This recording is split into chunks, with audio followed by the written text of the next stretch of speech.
Well, good evening and welcome to Super League Raw Weekly. Just doing the last bit on the old social media. I am now very much in the room. Good evening, as always, to Steph and Reg. You know Joel this week, but Steph, on behalf of both of us, Joel's an exceptional bit of hosting at the weekend. Fully enjoyed our time in Huddersfield.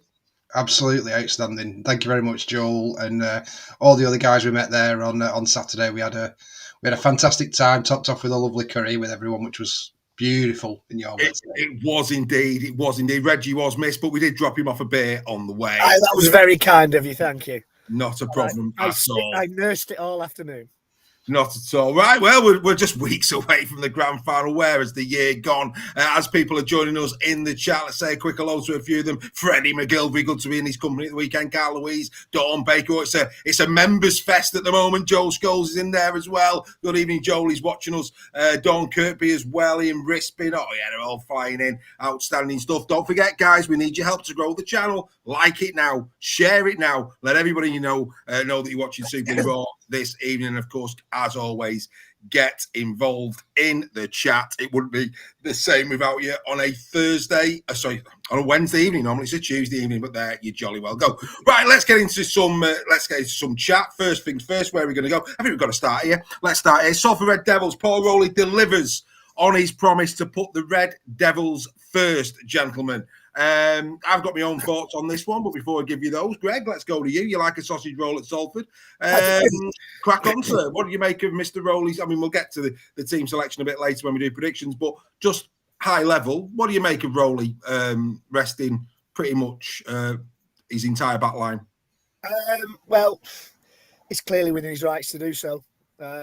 We did it against Wigan. Wigan did it against us. I think KR did it last season. I think it's been a bitter pill to swallow for some fans because it's right. The last week of the season where we want games to be competitive and we want games to be finishing first or second or wherever, having beaten the best that's put in front of them. And I think that's why it's a little bit controversial this time round. Coaches are entitled to utilise the squad. That's why we have a squad game. So he's perfectly within his rights to do it. Absolutely. Adam Bold already in. For those of you on Facebook on Saturday, you saw the Super League Raw team with the cheerleaders of the Huddersfield Giants, and Mr. Sale was smiling with a great big... He looked like Jack Nicholson out of Batman. He was that happy. And he was also thinking of dancing with the Devils in the pale moonlight at the same time. But well done, Adam. Steph, your thoughts on Salford? First things first, they asked for a picture with me, so let's have it right.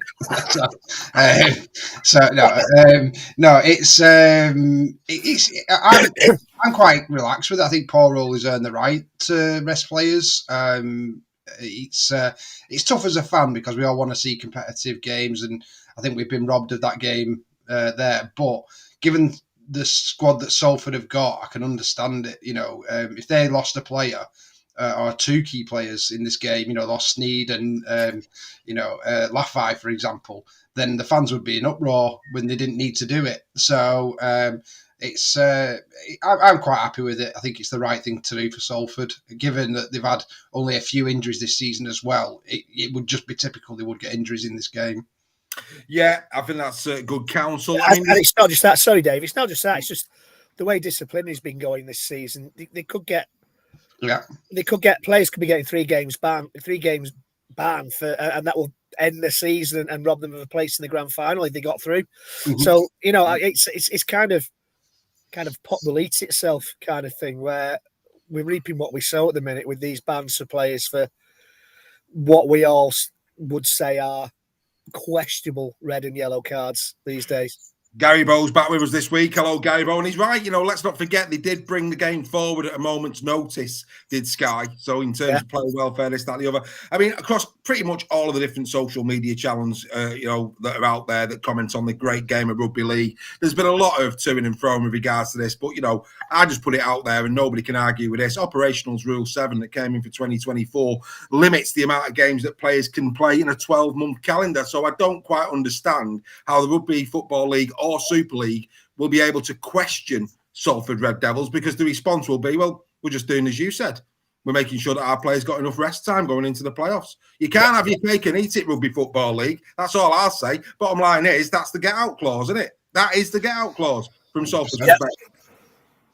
Yep, 100%. And, this is where things like the loot fixtures come into it as well, for when they are going to start bringing in these time penalties for players, which I think is crazy. How can you differentiate between a 36-year-old bloke and a 21-year-old bloke? It's just bonkers to me that, if you're fit, you're fit. And if you're ready to go, you're ready to go. Don't limit players. But, yeah, you're right. In terms of an argument, there's Salford's case for the defence, Your Honour. Signed, sealed, delivered.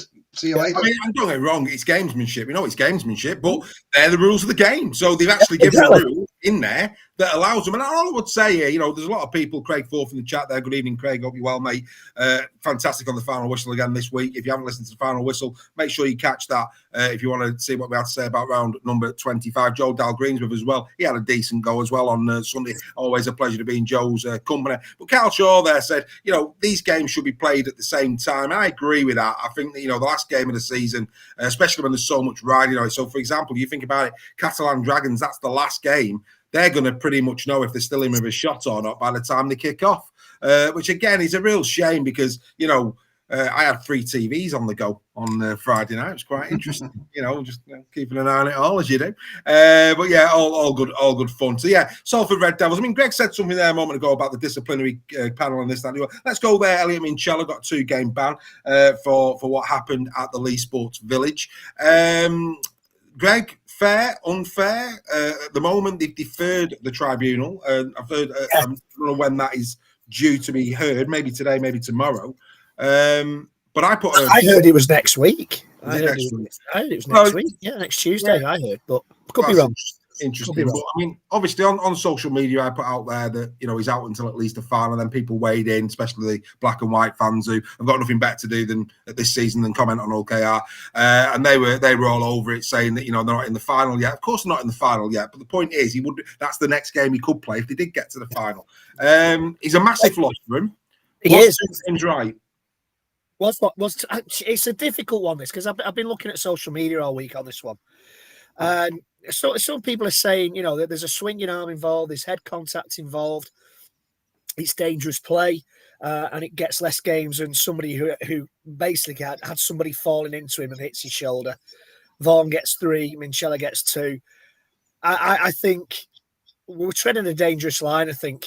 As I've been saying quite a lot over the last few weeks, I think 1 game was probably sufficient, and has been in the past. But when you see players who are stood in an upright position and somebody's tackled, and basically falls into them and makes contact with their shoulder, and they're getting 3 games, we have to take a look at this. Has to be sorted out for next season, as far as concerned. So that's my biggest gripe.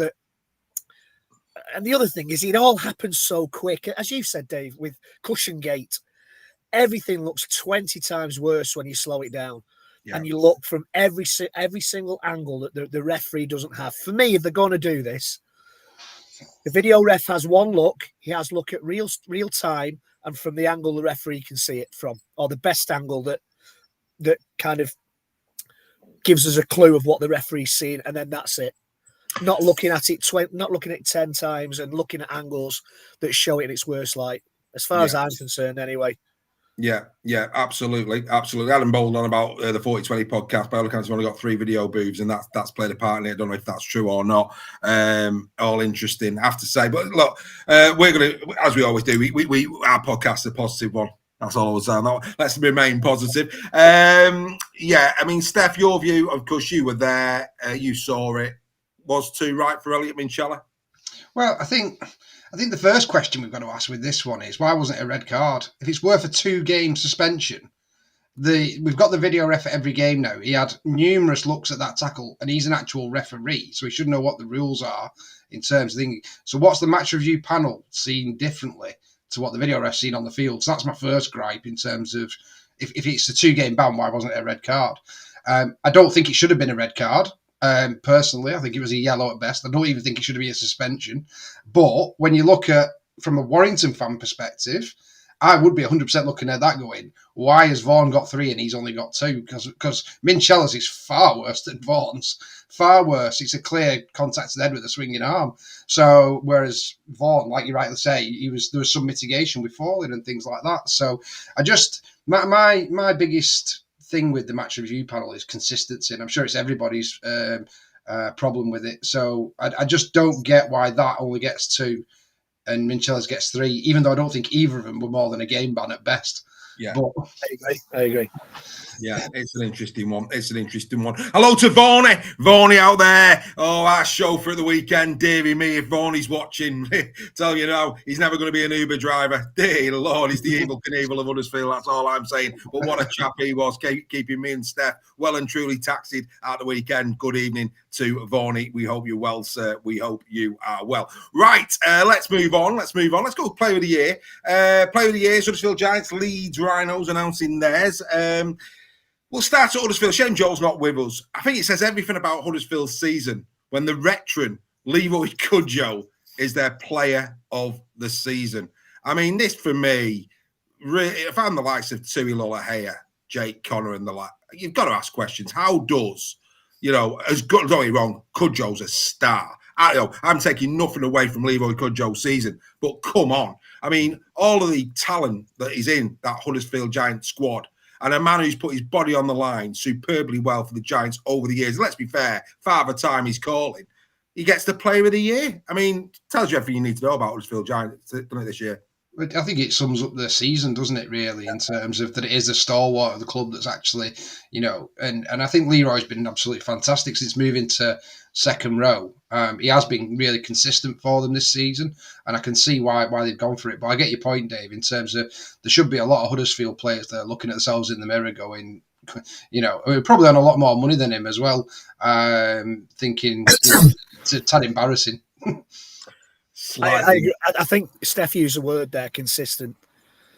He's been consistently on his game all season, and there might be a little bit of a reward for his long service in there as well. But fair play. I've not really got any arguments against it. As Steph says, consistently consistently an 8 to 8.5 out of 10 performer every week for Huddersfield. Very, very rarely has a bad game. Yeah. I'm quite cool with that, to be honest. Played 21 times for him this season, again, and at the age of 36, that's some going. 21 games, walks away with the Player of the Year award. Many congratulations to Leroy, and he's been in quite a few Team of the Weeks. I've got nothing against that decision. I think it's the right decision. I just think it's a shocking show on behalf of some of the other players, and they need to take a long hard look at themselves. Good evening to Alex David in the chat. Tom Mackey, another Super League Raw member. Good evening to you. Daz Dean's with us as well. They're all still coming in. Great to see you, chaps. Don't forget, like, comment, and subscribe. Do you want to join them? Do you want to become a member? Do it now. There is a QR code at the top of the screen. Make sure you get over to patreon.com. Will we get a member tonight? We've been getting in the last few weeks. It'd be great to have your company. Got a few announcements coming as well today, which is we'll get to them in a little while. Right, let's go back over to these players. Oh, actually, let's not leave the Giants. We spoke about this, Greg, till the cows have come home, and Ken Davey announced it at the Player of the Year Awards. He is intent on building the Huddersfield Giants, probably in Fartown, a new stadium. 9,000 is the rumoured attendance. I don't know how that fits around. That might be amended slightly, but it's certainly going to be a rugby league stadium. Which we'd all agree is what Huddersfield needs. And hopefully it will create an atmosphere that that's the problem. If new people, we were there at the weekend, Steph, if new people go to the John Smiths to watch rugby league, it just lacks any atmosphere or character. It's very hard for him to generate what Leigh do, for example, which is an occasion. But you get them in a 9,000, 10,000 seater stadium. Well, it won't be seated, but you get my point. A 9,000, 10,000 stadium in Fartown. All of a sudden, they can create that buzz about the place. Hopefully, build it in because they deserve it. Huddersfield, a great team. Ken Davey, what a star. There's going to be a road named, a stand name or something because the legacy that man's going to leave behind, it's down to the new custodians, whoever they're going to be, to hold on to the memory of what Ken Davey has done. I mean, obviously still with us, but you get my point. Long after Ken's gone. Incredible, isn't it, Greg, what he's done for this team? Oh, mate, yeah, he is. He's he's been fundamental to everything they've done in Super League, as far as I'm concerned. Yeah, I'm really glad that they're considering this. The amount of times we spoke about this for Huddersfield, for Hull, I think Wigan as well. I think Wigan used to draw the crowds in the Brick Stadium, as it's called now, but they very, very, very rarely have a bum on every seat of that stadium these days. So I think Rugby League has to look at becoming self-sufficient and stop relying on other stadiums. Yeah. So yeah, I'm delighted. I was at one of the proposed areas for the ground on Sunday, and watching the women against Huddersfield, and there's not a lot of room for wriggle there with housing around it. So it'll be interesting to see where they do actually decide to build it, even when it goes ahead. The main thing is they're going to build it. I mean, Steph, like I say, the atmosphere, mate. And the stadium is the biggest problem where that's concerned. It's flat, isn't it, at the John Smiths? Yeah, it's a wonderful stadium. It's a great facility, but for Rugby League, it's just, especially in Huddersfield, it's just too big. But they deserve a really good ground. But the problem is with John Smiths at the moment, like you rightly said earlier, it's a tough sell for fans to come. Because they want atmosphere, they want razzmatazz, they want the fireworks before, and that, it's been proven in terms of the model like at KR and what Leigh are doing. They have doubled the crowds in the last couple of seasons. It's got to be an event. That's what people, and it's the key for me is it's not just about 30, 40-year-old blokes going for a beer anymore.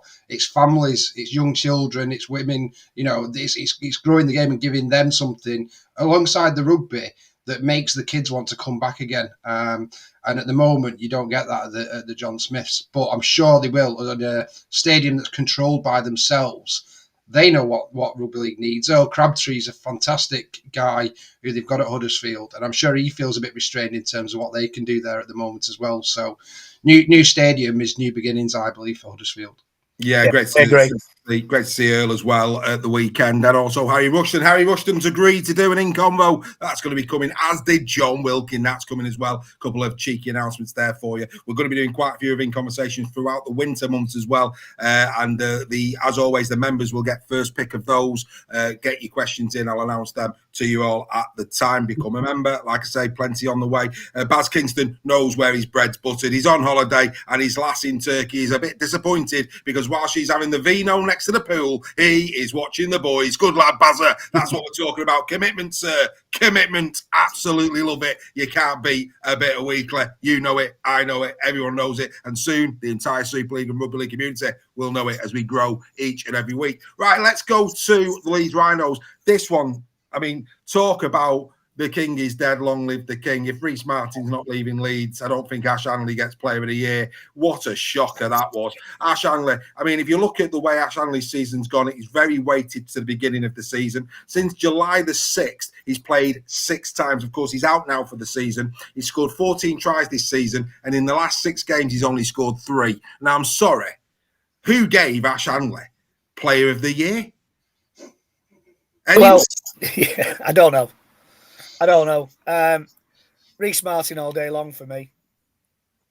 Yeah. I think, like you say, I think it's a bit of throwing your toys out the pram.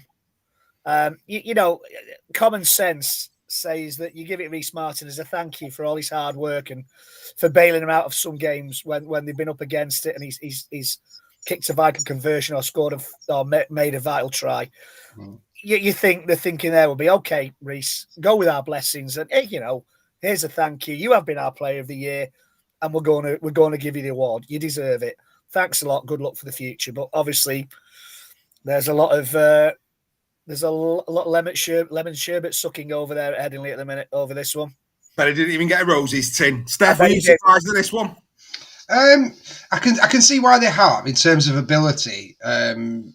Hanley's a fantastic player, but you've got to come down to how many games he's played, and to be player of the season, it's a really high accolade at club level, isn't it? In terms of, and if it is voted by your peers as well, even more so. I think we all agree it should have been Reece Martin all day long. He's, like you say, he's been far their best player this season, head and shoulders, I'd say. 100%. But I think you've touched on something there. Again, you never know where we're going to go. It's like we scripted and we're not. It's wonderful when this happens. Our friends over at Love Rugby League have had a shocker, absolute shocker. They picked their dream team with still around to go. Nice, and they picked Field over Dufty. Of course he did. Of course they did. I mean, you're like, on what planet has Jai Field been better than Matt Dufty this season? And actually, what they also did, and here's one for you. The best player in Super League that nobody's arguing the point that Bevan French is the superstar of Super League, but they actually justified putting him in over George Williams because he's the best player in the league, not because of what he's done this season. They actually said George Williams has had a great season. However, because Bevan French is the superstar of Super League, he has to be in. I mean, so that's not a dream team, is it? No. Dream team has got to be about consistency, surely. Yeah. Anyone? I love Rugby League. It's a clickbait site as far as I'm concerned. It holds no kind of weight as far as I'm concerned. Leaving to our friends over at Love Rugby League. Well, feel free to take me on this, but I'm not. Reggie's thoughts and opinions are his own. I'm not the only one who thinks this. You look on social media and some of the stuff they put on there is just purely clickbait. So yeah, you can't have Field over Dufty. No, he's not played as many games for a start. I know Dufty's been out for a few. Yeah. French. Yeah, he's head and shoulders above. He's head and shoulders the best player. No, it is. And his performance over the last couple of weeks with some of the tries he scored have proved that. Yeah. Don't justify it. No. It makes a mockery. It makes a mockery of a seasoned team, because that's what a dream team should be. Who's plays best that season, and it also makes a mockery of Man of Steel when that starts coming around. You know, if they start being stupid. I mean, you know, no disrespect to Bevan French, but you know, because of the amount of time he's had out this season, he's not been as good as he was last season. You watch, he'll be on the shortlist. You watch, and you'll be like, "How's that happened? Unbelievable." He'll probably win it. No, he won't win it. He won't win it. I think Mikey Lewis is in the box seat at the moment. I'd have Insemba above French. Yeah. And Semba's been awesome. And now that Danny Walker is not going he's not going down under, they may well be courting Insemba now. Over at Canberra, they seem determined to bring over some English talent. You know, to get their fingers off Danny Walker, so they may well be going for Insemba. Well, let's talk about that again. Hey, you didn't know we were going there, but there we go.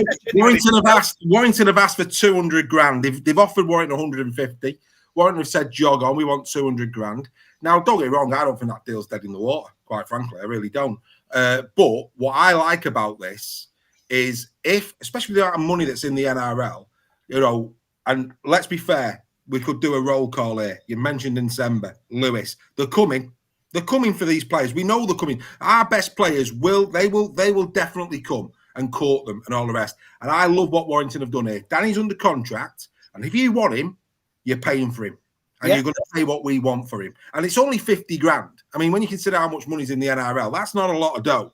But I like the fact that Warrington have said, no, unless it's 200 grand, we're not coming to the table. And I think other clubs, when the likes of Mikey Lewis, Junior Insemba, and the likes of these, they will come for him. They will come for him. I think other clubs need to follow suit because, again, it's a way of generating money into our clubs. We've seen the financial results that have come out. Well done here, I think, to Warrington in terms of they haven't said they can't have him, but they're going to have to pay for him, and I like that. Yeah, definitely. And you're absolutely right in terms of what's 50k to the NRL clubs. That's nothing, and that's not being facetious about it. It's just it isn't. So, and I think you're right in probably saying it's not dead in the water. I think as any negotiation goes, there's always a bit of back and forth. And if Warrington have given 200k as a point, then you know it'd probably go for 175, won't we? So you know it's just standard negotiation tactics. But fair play on Warrington for holding out and not just, you know, saying fair play, go on, lad, with all our best wishes. Yeah, I mean, Mark Smith saying he's heard that Walker wants to go. You know, he probably does. He probably does. You know, you would if you were Danny Walker, but they need to pay. They need to pay. But Walker probably wanted the 3-year contract. What Warrington gave him at the time as well. So if he's in the contract, I think the thing is, he's good friends with Nicholson, isn't he? Yeah. Yeah. That might have a lot to do with it. Of course, it's Carvalho having a little bit of a go in the chat about, everybody. I mean, look, he's right. I mean, look, Wigan, we see this on when we do team in the week, we'll do team in the week in a bit. And, you're right. I mean, you've got people who have the inability to take a step back and actually look at the whole game and actually which players have played the best, as opposed to seeing their own colours. He is right. And there's a lot of Wigan fans every week that says it's the entire Wigan team. We've had OKR fans this year come on and say it should be the entire OKR team. What an absolute load of nonsense. But to say that they cheated the way to the League Leaders Shield, look, what Salford do has got nothing to do with Wigan. If Wigan win the League Leaders Shield, they deserve to win it. Simple. After 27 rounds, there's been ups and there's been downs. They haven't cheated. They've won it. As supporters of Rugby League, would we like to see a fully strength Salford on the field this weekend and make them work hard? But hey, again, Greg, we were there before the Challenge Cup when Burgess decided to put the kids out. Yeah. We can go in any game of Rugby League. Look, Wigan lost to Hull FC this year. If we can go into that game unprofessional, they could catch a cold. They probably won't, but you get my point. I think let's not be too critical at this moment in time before the game is come and gone. If they batter him by 60, 70 points, then yeah. But at the moment, we haven't seen the game. No. And let's not disrespect those players that are coming in at Salford. Yeah. They as we saw with the kids that played against Wigan the week before Wembley, they could and possibly should have won that. Mm-hmm. And, it didn't work out in the end because we were flat at Wembley. We didn't turn up. Everybody's got 20/20 hindsight. Yeah. But, the kids who came out for what everybody expected Wigan to batter us, we lost by a couple of points. Yeah. Don't disrespect these players that are coming in for Salford. Spot on. Don't do that. But likewise, don't. I wouldn't accuse Wigan of being. What have Wigan done wrong? Yeah. Well, there was a few controversial decisions in the World Club Challenge, but again, that's not Wigan's fault. That's the officials' fault. At the end of the day, that's the officials, not Wigan. Of course it is. Wigan are a champion club. Love them or hate them. I've got, I've got no love lost for Wigan, but the Wigan. But let's be fair, they are a champion team with quality players, and I call it straight. And any Wigan player who gets in the official Super League Raw Dream Team is fully deserving, ladies and gentlemen. That's all I'm going to say on that one. But anyway, let's get into a little bit of Super League Raw. Like I said, membership. What a weekend we've just had. We had a fantastic Magic weekend. We had Greg, we had Dawn. We met the likes of Vaughan. Anton was there as well. We had really, really good. Joel was there as well. Freddie, Joel, of course, Joel. We had a lovely, lovely day with the Huddersfield crowd on Saturday. We're going to go to the grand final together. This is a community, ladies and gentlemen. That's what it's all about. We're bringing people who love this sport together, and what a great bit of camaraderie and banter we're having in person with each other, loving this great game of rugby league, and more of that is coming. And I'll just canvass your opinion in the chat on this. It could be that Super League Raw Live happens in January. That's right, Super League Raw Live happens in January at a location to be disclosed to you. Would you be interested in that? Would you be interested in coming to Super League Raw Live? You'll be in our company. We will do a Q&A session. It'll be before the new season, so by then we'll know, which teams have bought who and this, that, the other. It could be a great night. Would you come to Super League Raw Live in? I will. Well, you need to, sir. Would you want to come to that? Like I say, we're trying. It could be at a venue. It could be. Would you want to eat there, kind of thing? What would you be willing to, as a ticket price, what would you be willing to pay for that? To have a meal beforehand, and then, of course, watch the show and get the Q&A. Get yourselves in the chat. Let us know. Or members, if you want to message me privately, by all means do. But Super League Raw Live could be happening in January. More on that nearer the time. Again, just something that we're doing that nobody else does, bringing people from around the game together to discuss the greatest sport on earth. We'll give you more information on that nearer at the time. Always groundbreaking, gentlemen. Always. Can I just say, Dave, talk about community. It was good to see Sam and his mum last night. Came over and said hello. We were at a Warrington Wolves community evening at Culture. Sam came over, said hello with his mum. Hello, Sam. I said I'd say hello. Is that Sammy, young Mr. Holty? He still didn't want me to sign his top. Never mind. He's a legend of a boy, that boy is. I'll tell you. You're not going to ask for autographs yet, Reggie? No. Oh, very. I mean, Drinkwater and Philbin came up and got me to sign the shirts. But, and hello to Paul, who hopefully will be watching on his big screen. Yes, absolutely. You know who you are, sir. And they're already in there. They're already saying that there's a few people who are liking the idea of a Super League Raw live. And like I said, we're going to be together at the grand final as well. And again, just on that point, from a community perspective, I was on the website a little bit earlier, and of course, the discounts for larger groups. So again, would you want for me to organise that? I'm happy to organise that, whereby I'll be able to, instead of paying, I think it's 50 quid for the ticket, it'd be 31 in a really good part of the stadium where we could all get together. I'm happy to coordinate that. If you wanted to say, yeah, I want to sit with Super League Raw, we could get a discount on the ticket. I'll coordinate it. You'd send the money to me. I'd do as a group booking. We get there a little bit cheaper, and it'd be a great, great afternoon. We'd meet, of course, beforehand, have a couple of beers, go to the game together, etc. So again, you members out there, if you want to be part of that, message me who's up for it. We'll put it on the WhatsApp group as well. Let's see if we can save a little bit of money, but let's do this together. That's what it's all about. It should be a fantastic grand final when that comes. Again, Super League Raw doing what nobody else does. Right, Ryan Birch is in the chat. Well, do you know what, Ryan? I thought genuinely, my friend, that I would be crowning you today the Fantasy League winner, but I sent you a message, and I also sent Jamie Lawson a message of good luck going into round 27, because Jamie Lawson last week scored 850 points to put him just 233 behind Ryan going into the last game. Mr. Birch is sweating. Absolutely love that. And in the non-members, Mark Allen leads Peter Edwards by just 129 points going into the final round. And the Fantasy League, of course, will come to an end. Who will win? Well, we'll find that out in the next few days. But yeah, Ryan, mate, ouch is all I'm going to say. You were looking, as if you were going to walk it at one stage, and all of a sudden that is not the case. Right, okay. Let's get into the top performers, and then we'll have a little chat, and it will only be a little chat about round number 26 before we move forward, of course, into round number 27. Here are the top performers from the last round. Here are your top performers from round number 26 of the Betfred Super League. The top try scorers, each with a hat-trick, was Matty Ashley of the Warrington Wolves, Tim Lafay of Salford Red Devils, and John Bedison of St Helens. The most try assists came from Warrington Wolves' captain George Williams, he got 4. Whilst the top meter maker was Roderick Tye of the Warrington Wolves, 241. The top tackle buster was Nene McDonald of Salford Red Devils with 12. Whilst the most clean breaks came from Ethan Ryan of the Salford Red Devils, he got 4. The most offloads came from Nene McDonald, he got 8 against Hull FC. Whilst the top hard meter maker was Zane Musgrove of the Warrington Wolves, 150. The top tackler was Frankie Holton of the Leigh Leopards, he got 50 against Hull KR.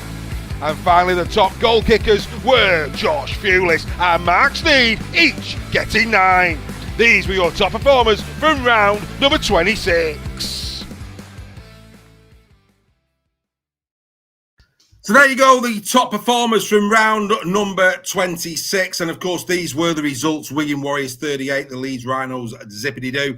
Saints 40, Tigers 4, Leopards zippity, Robins 24, Hull FC 4, Red Devils 58, Giants zippity, Warrington 66, making things interesting for that second spot going into the final round. And the Dragons 12 against a really good effort from the London Broncos, who, of course, were 8-0 up at one point during that game.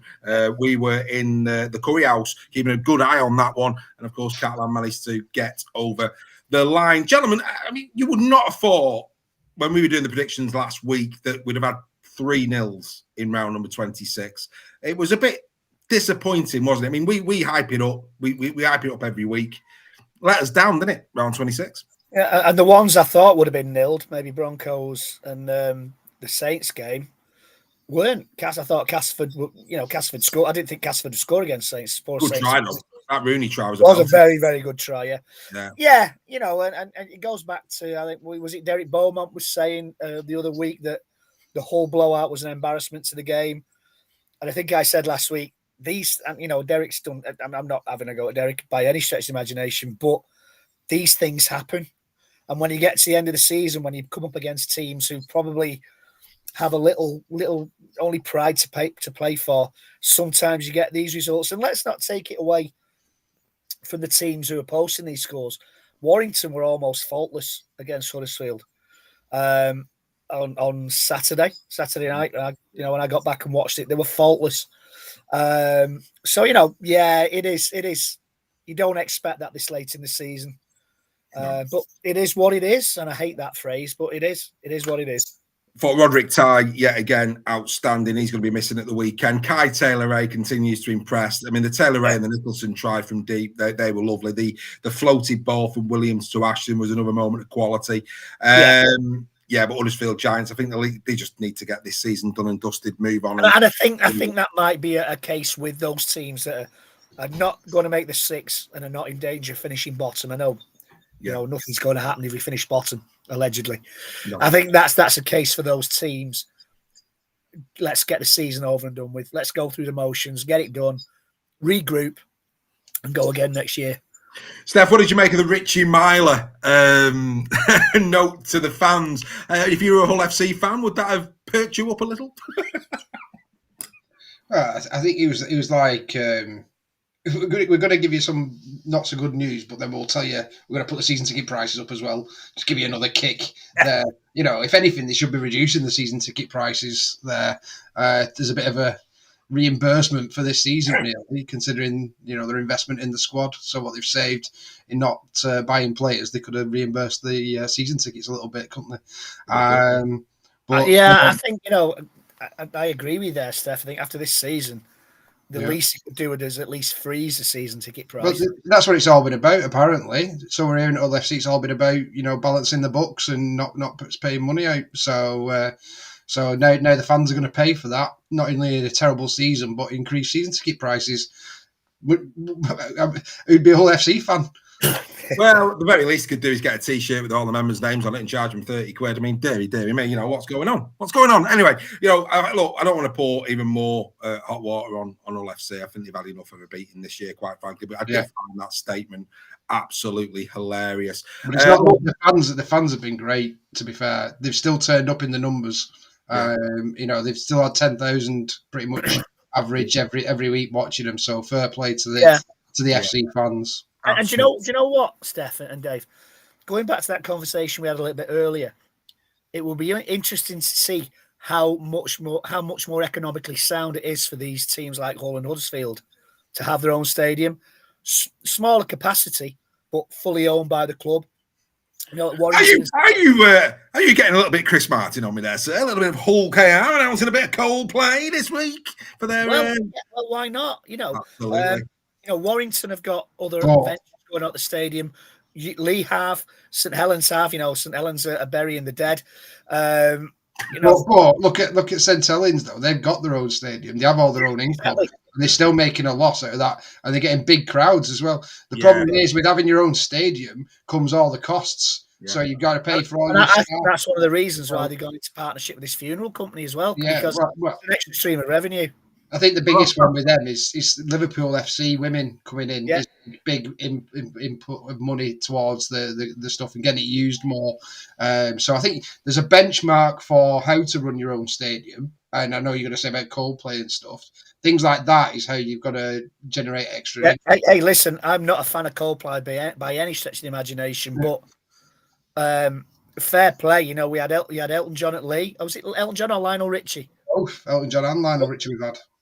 Yeah. So, you know, which is why I'm surprised at Warrington, really, with Simon Moran as the you know, with his other business.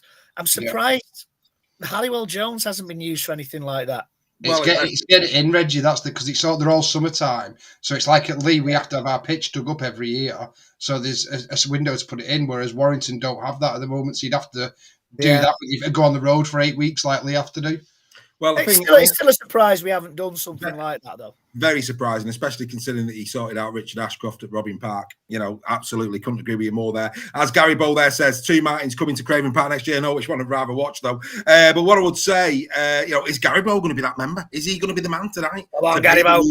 Could it be Gary Bowl? Could it be Alan Bold? Alan Bowl's been very bold in the statement. 10-year deal with LFC put Saints at Saints. Absolutely, all these revenue streams. Are we going to get Mr. Bold? Is he going to be the one? Who is it going to be? Is it going to be Maxine Jarrett? There's a name for you. She's an FC fan, and we don't really swear, so we'll take that off. We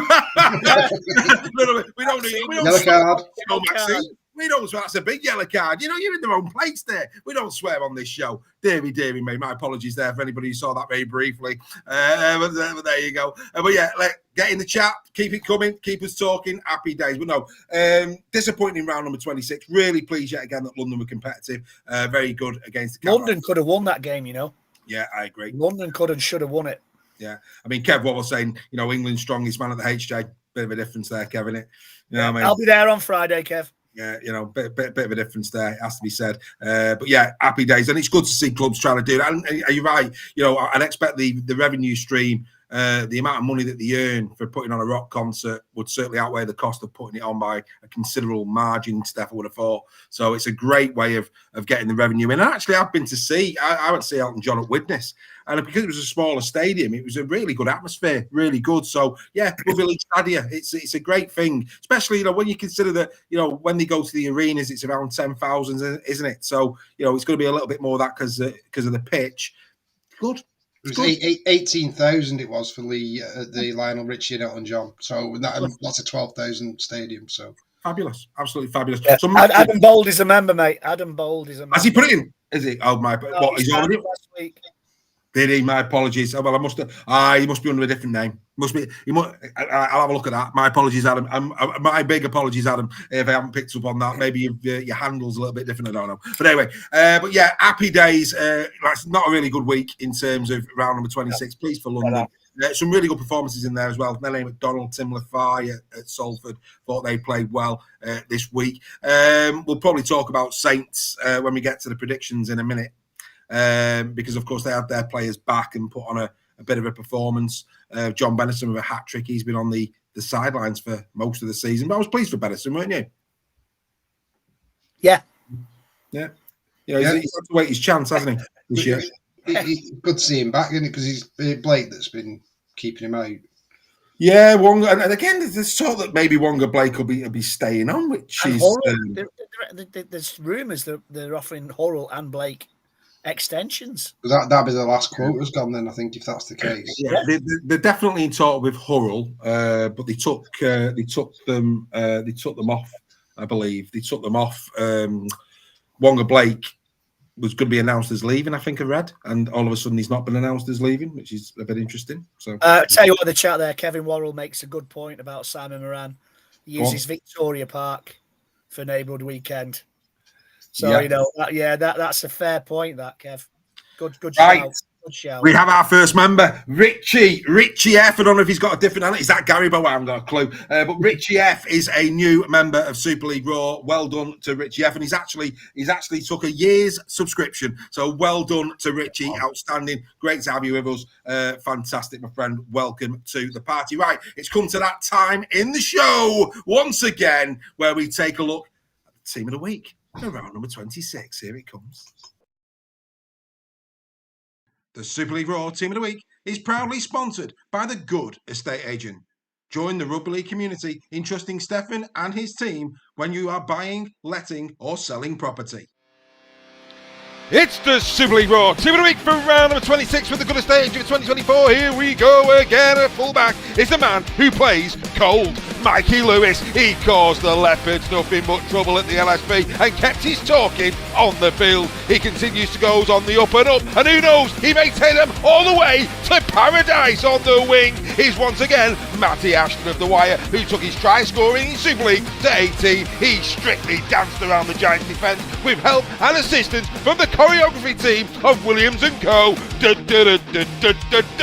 In centre is the game-breaking Artur Romano of the Catalan Dragons. The grubber kick from Morg was pinpoint, and Romano was there to pounce and bring the relief to the Dragon supporters like an anodyne on a Sunday morning. On the other side is the big, the awesome, the legend that is Tim Lafay, hat-trick hero and centre supreme. His teachers said he wouldn't amount to much because he procrastinated too much. He said, you just wait and see, I'm off to the playoffs. At 5 is the man that was out in the cold but put a marker down. It's John Bennison. Bennison and Percival looked in tandem. What were you expecting at the LSP? The Hanging Gardens of Babylon, the Sydney Opera House perhaps, or these two running majestically across the plains. Sybil. At 6 is George Williams. George sets up tries as efficiently as a waiter sets up tables. If cutlery were assists, they would shine. If tries were wine glasses, they would sparkle. And if meters were tablecloths, not a grain of table would be evaded. Quality! At 7 is the game manager of choice, Harry Smith.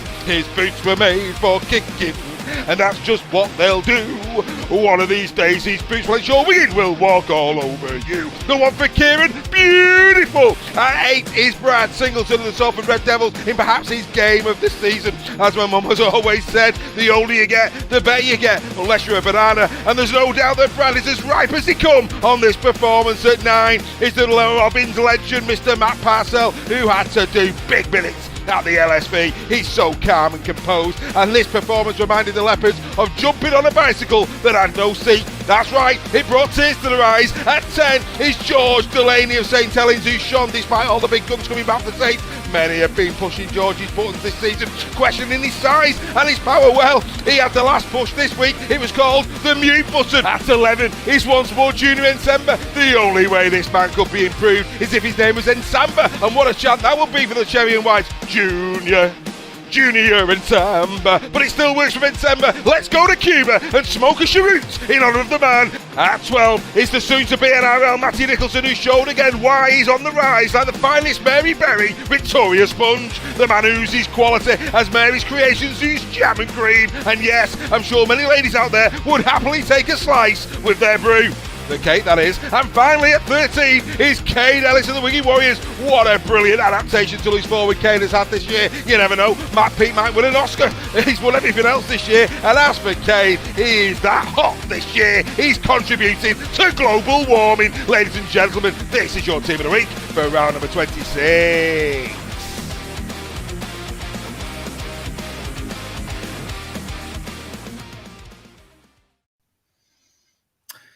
There you go, Alex. I've just sent you, my friend, a little message on that one. You've got that in there. There you go. Oh, Joe Dalgreen saying it's worth the membership fee alone.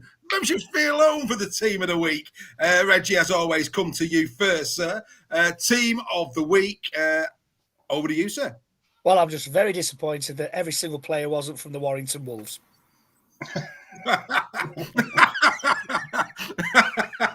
Yeah, well, exactly. It was a joke, people. It was a joke. It was, and it's a valid point. Look, the two wingers scored a hat trick, and you know, fair play to that. I mean, I'm surprised Hewlett didn't get in there. You know, goal kicks as well. But you know, Dave, I bow to your research and your greater knowledge. Yeah. And you know, the amount of Salford players in there, Hull KR players in there. The amount of Salford players who are in your top performers as well just shows what a week they had this week. For me, you know, top performers, team of the week, and again, you know, it might have been nice to have seen their full strength team again this weekend, but we've been there, we've dealt with it, and I'm quite happy with that team. Yeah, Neil Rennox has done me there. Yes, Brodie Croft, I forgot to put Harry in there. That said, Halloween's on the way, so maybe we'll say that's Harry Smith dressed up as another scrum half for Halloween. Let's say that he's in disguise. All right, everybody, calm yourselves down. So, Dave, what was it, Croft or was it Smith? It was Smith, mate, all day long. Yeah, all day long. Yeah, I mean, obviously, you've got to take into account who Warrington played. Broderick Ty scored a wonderful try, and he was steady all the way through the game. Yeah. Romano's try was the difference against Catalan. He's had a good season as Arthur Romano, it has to be said. Tim Lafay was just incredible. I mean, again, I know he's playing in the LFC, but a hat-trick on the day, he was just outstanding. Tim Lafay is one of my favourite Super League players of all time. I've got to say that. Yeah. He's a fantastic player. Adam Bowl on about Sione Matauti instead of Romano. Let me tell you now, mate, we have been waxing lyrical over Sione Matauti this season. He's been an absolute, for me, if he ain't the Saints player of the year, something's wrong. And again, will Saints do what Leeds have done to Martin? Because for me, Sione Matauti's got to be in the reckoning for the Saints player of the year. He's been versatile. He's been 9 out of 10 pretty much every game. He's been out. He was out for a while, though, wasn't he? He was out for Well, I'll tell you the interesting thing was, Greg, as well. I couldn't see the sex stuff, but the interesting thing was as well, he's only 28. No. I'm amazed at that. I mean, he's only 28. I cannot understand why Saints, you know, I mean, I'm sorry, but if the rumours are true, unless Matauti wants to go back to Australia, which is rumoured to be the case, but for me personally, Sione Matauti over Hull all day long. all day long if it's down to quota spot. What's your thoughts on that, Sir Steph?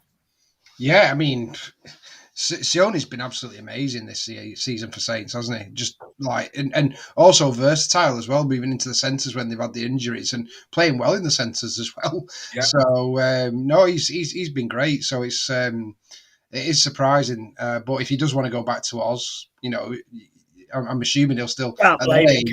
No, and at that age, I'm sure there'll be an NRL club who'll want him as well. But the other one I wanted to point out there was Matt Parcell. Obviously, he's going back to Australia. I thought another Super League club might have sniffed around him as well, but you don't know if he wants to go back home. But having seen him at the Sports Village on Friday alongside Mikey Lewis, who I thought was absolutely outstanding again at Leigh.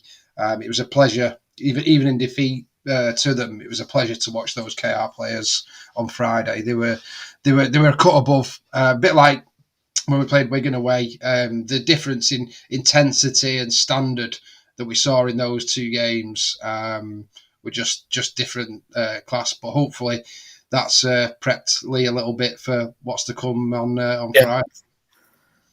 Dawn's asking what's happening with Drinkwater at Wire. He's going at the end of this season, Dawn. Where to, we don't know. Yeah, they announced that today, didn't they, officially? Yeah, it was announced today. He was there last night, and he did seem a little deflated at times. So, Right, Adam Giblin is the latest Super League Royal member. That's the second one of the evening. Welcome to the community, Alex Giblin. Great to have you with us, my friend. Thank you very much indeed for getting involved in the community. That's Alex Giblin. Are we going to get a third? Adam Bowles sniffing? No, we've already got Adam, haven't we? Who was the one that was asking? Was that Alex? No, by a different name. Alex David, I presume that's him. Alex David must be Alex Giblin. Well done, Alex. Yeah. You're becoming a member. Are we going to get a hat trick tonight? It'd be lovely if we did, of course. But that's the team of the week. It's in the record books. Fantastic stuff. The last one next week. Where's the season gone? Unbelievable. Right, we now come to that time in the show where we're going to look ahead to round number 27. Loads of connotations. We're going to go right the way through it. We're going to give you the best guide possible to round number 27. But before we do, as always, we'll get a quick word from our sponsor. He's target 5. Here comes Love that crunch. Let me add a little bit of spice.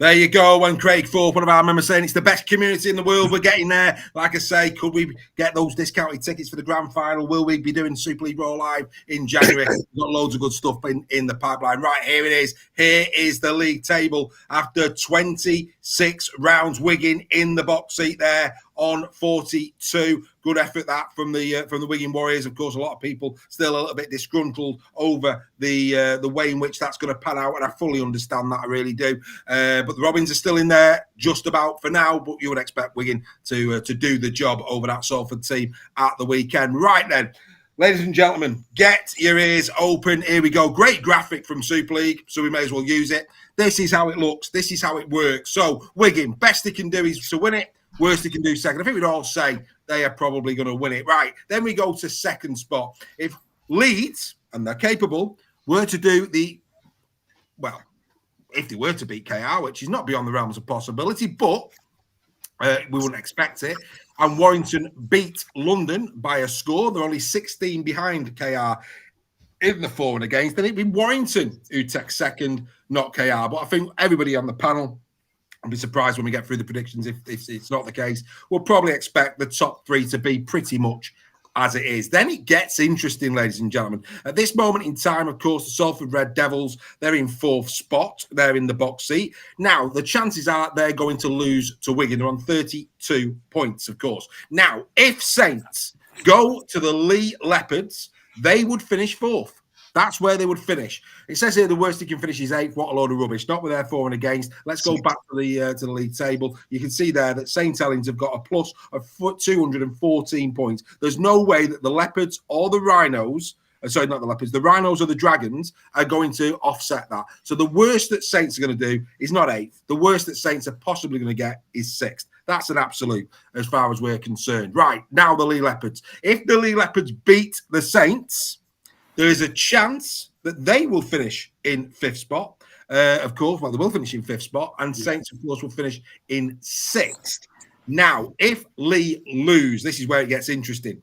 If Saints win, they will go more than likely 4th. Salford will go more than likely 5th. Then it's over to the Leeds Rhinos and against Catalan. If Leeds were to beat Hull KR, all of a sudden, it's going to be interesting. Of course, the Dragons, they play Hull FC, getting a bit of feedback from someone. They play Hull FC. So here we go. So the Leeds Rhinos have got a plus of 52, Dragons 27. We would expect the Robins to win. The Dragons, as you can see there, they could leapfrog the Leigh Leopards. They could do. I would expect that if Leigh lose, it would more than likely be the Dragons and not the Rhinos to sneak in unbelievably to 6th. So there's lots to play for this weekend. Lots to play for. These, of course, are the fixtures. Warriors, Red Devils, Wolves, Broncos, Leopards, Saints, Robins, Rhinos, Giants, Tigers, Hull FC against the Dragons. And it's all to play for in the Prediction League. There you go, ladies and gentlemen. Gary Schofield up the table. He's back into 2nd. 3 points over Joel. A shocker for Steph. He really did squander it last week. Greg now battling it out with Joel Scholes there for either 2nd or 3rd. I'm not saying I've won it, but I'm feeling pretty chipper. I don't mind telling you. It's been a labour of love, that one, this year. But yeah, that is how the Prediction League is looking going into this round. Right. We're just going to get rid of this one straight away. It's a nothing game. Huddersfield Giants, Castleford Tigers. Let's just do it. Gary Schofield, he's gone 9-17. I'm going Huddersfield 9-17. Joel is going Castleford 9-17, as is the fans forum. Greg, which way are you going? Castleford 9-17. And Steph. Is it at Huddersfield or Cass? At Hud. I'm going to go Huddersfield 1-8. 1-8 Huddersfield.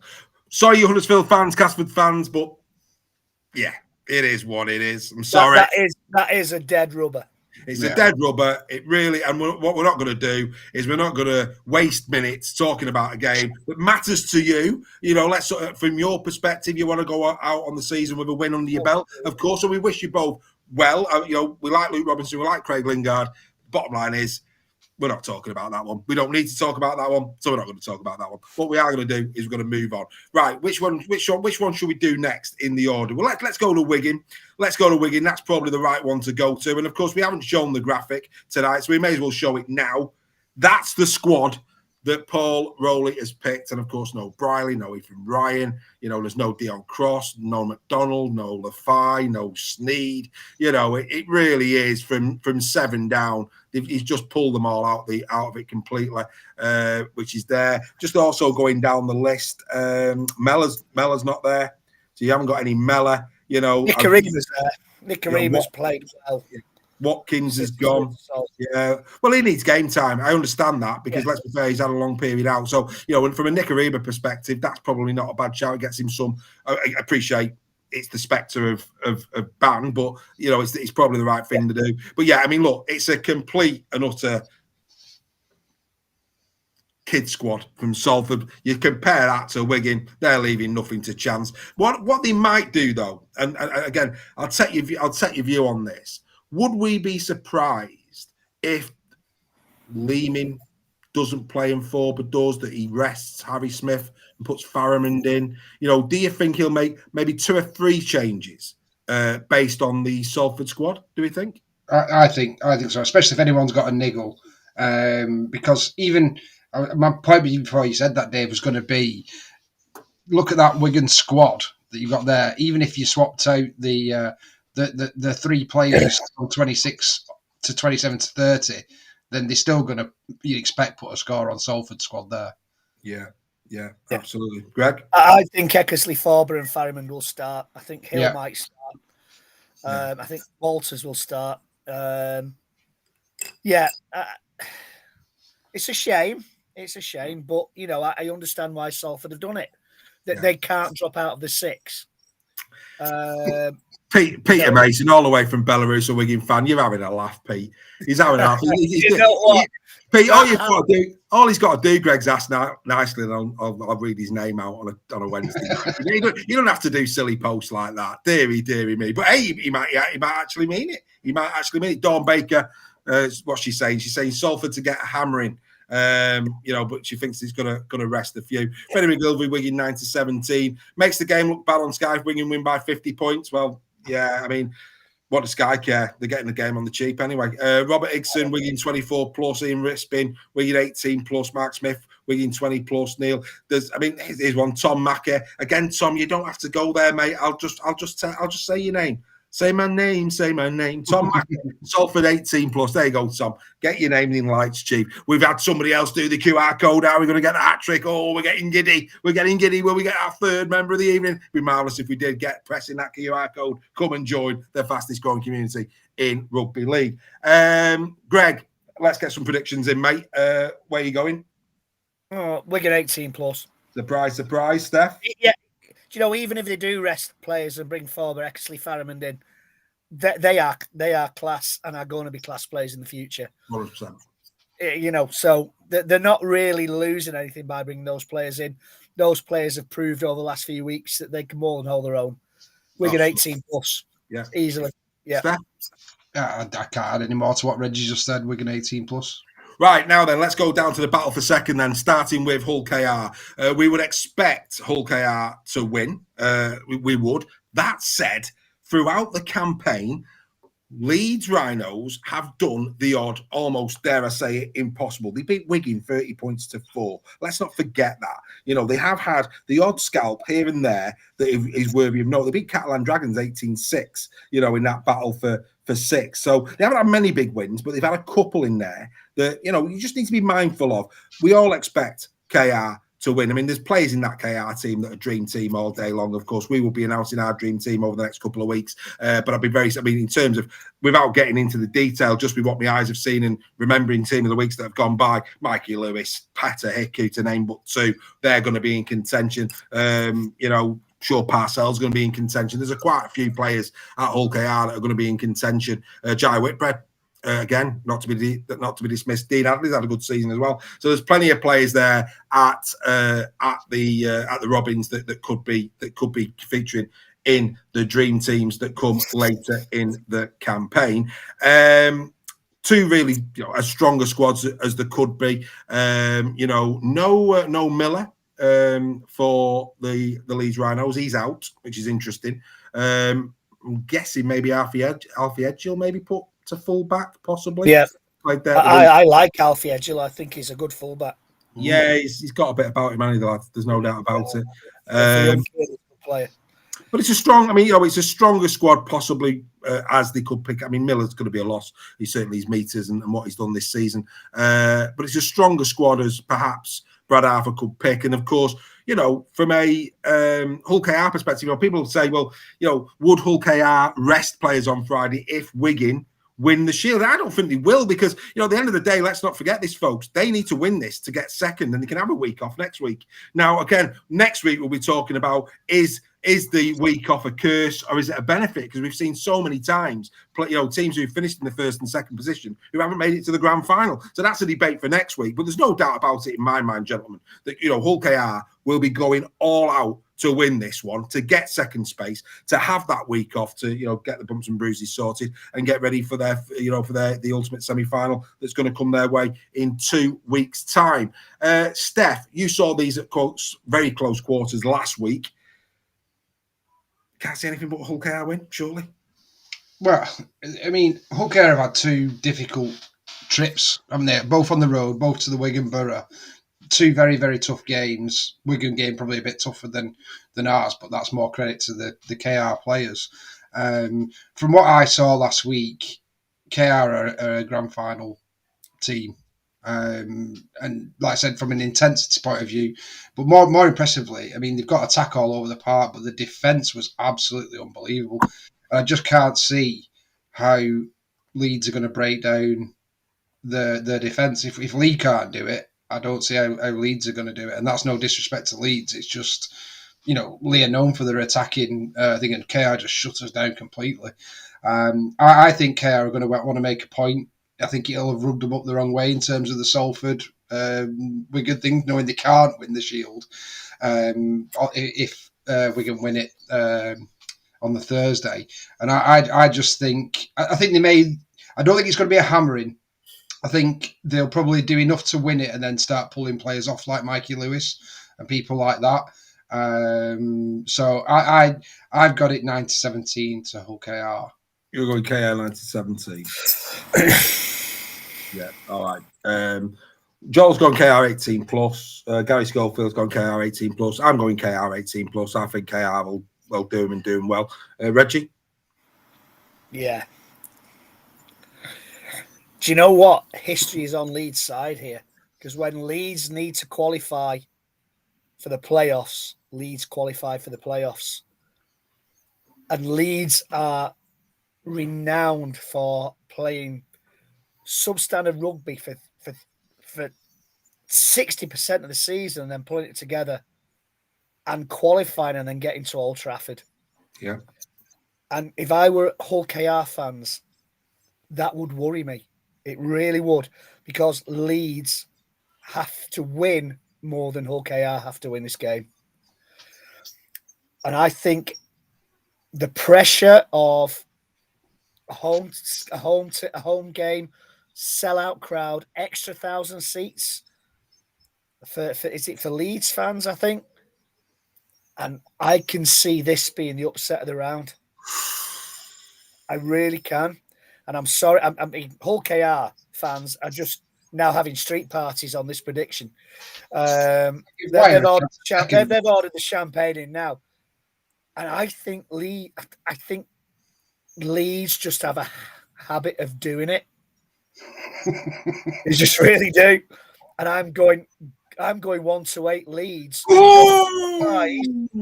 Don't be surprised if it's Golden Point. Miller is a big miss for Leeds, but they've got a better fullback in as far as I'm concerned. Miller's hit and miss for me. Ian Rispin says, Miller's hit and miss for me. Makes a lot of mistakes, gives a lot of penalties away. And just the history of what Leeds can do. And it's ingrained in the club. Like Saints, like Wigan, it's ingrained in that club. And I can see Leeds scraping into the 6. And it gives Wire a chance. So hang on. You're saying that Leeds are going to scrape in. So you think we haven't got to Leigh yet, so that tells you where you think that's going to be. Well, no. Leeds will do their best to scrape in. Right. But in order to do that, let's have a look at the point. Other results need to go their way. Yeah. But Leeds will do their best to scrape in. I get what you're saying, Reggie. Absolutely. And let's be fair, if Leeds were to do what I consider to almost be the impossible based on form, but if Leeds were to turn over KR, at this moment in time, they've got the best part of a 25-point benefit on Catalan. And as bad as all FC are, Alex, stop it, Alex. As bad as all FC are, can I see Hull? Because if you're going 1-8, let's put an extra 8 points on that. So that'd be the best part of 33 points head start on Catalan before Catalan play Hull FC. Have we seen in Catalan a side that are capable of beating Hull FC by 34? I mean, that'll depend a lot on what Hull FC do, I think. But based on their, let's be fair, pretty poor attacking play this year, if Leeds were to win, Greg, you could be right. They could sneak into 6. If how many times have we seen Leeds do it? Win it from 5th. Yeah. Won't be happening this year. I'll tell you now. I'm going out. No way. All I'm saying is they might not get in there. Yeah. But Leeds, Hull KR are guaranteed a playoff spot. 2nd, 3rd, wherever. They're guaranteed. And I know I'm getting pelters, and I'm used to getting pelters. I'm the Steve-O of Super League Raw. But you got the haircut. Whoa. I didn't say that, Reggie. I didn't say that. Robert Hickson saying that Miller's the poor man's Duffy good man. Tom Mackey saying, you know what I mean? I'm not saying that they will, but they will do their best to qualify. and we know the history of Leeds. We know what they're capable of. I just get this feeling. It's one of those feelings that tonight's going to be a good night. Right. Let's get serious. There's more people doing the QR code. Serious. No, there's more people doing the QR code. Super League Royal members who joined us at Magic. Super League Royal members who've joined up this year for pints with other members. Right, there's a few people out there who scan the QR code. They are debating to becoming a member. Get in the chat. Get them over the edge. Tell them why you love being a member here at Super League Raw. But just to clarify here, gentlemen, what we're basically saying is, with the exception of Greg, we're all thinking it's going to be a KR win and KR will get second. That pretty much means that Leeds are done for the season. I think most ardent Leeds fans, Alex David saying, "Are you still drunk, Greg, from your birthday?" That's where he sees. I haven't sobered up for a fortnight, mate. Absolutely. But that will be Leeds done. And I think, do you know what? I think Leeds don't I'm sorry, to the likes of Alex Sharp, etc., and Mark Hill, but they'll agree with us. They don't deserve playoff Rugby League this season. Hello to Callum Calver. Well, mate, and you deserve it, sir. You deserve it. I'm not being funny, but if you're gonna go fishing, you deserve to get bit, sir. You deserve to get bit. You crack on. I think it's a bold prediction, and hey, this time next week we could be kissing your flip-flops, sir. We could be kissing your flip-flops due to your rugby league prowess and knowledge. And on that, he leaves. The mere thoughts of us kissing his toes, it's enough for Greg. He's decided to go off and cough on his own. He'll be back in a moment. Craig Rigby leads 1-8. He thinks that KR is going to bottle it. Oh, that'll make Dawn Kirkby happy. Craig, good luck in the car next time with Dawn, mate. She'll give you a bit of a slating for that one. Alex David, Dawn Kirkby. Meet Alex David, another Robins fan. We've got quite a few Robins fans now as part of the community. Pete Mason going 36 plus, I presume, to KR. Nicola Burtonwood is with us. Hello, Nicola. 9-17. Hull KR is the way she's going. Yeah, pretty much everybody going the way of Rovers. Not many people seeing this the way of the Leeds Rhinos. So I think, don't get me wrong, there's differences of opinion in there. But I think what we're thinking at this moment in time, round 27, Wigan win the Shield. I think the consensus is that KR are going to finish second. That's where we're at, which would mean that Leeds are done. They're gone. Interesting.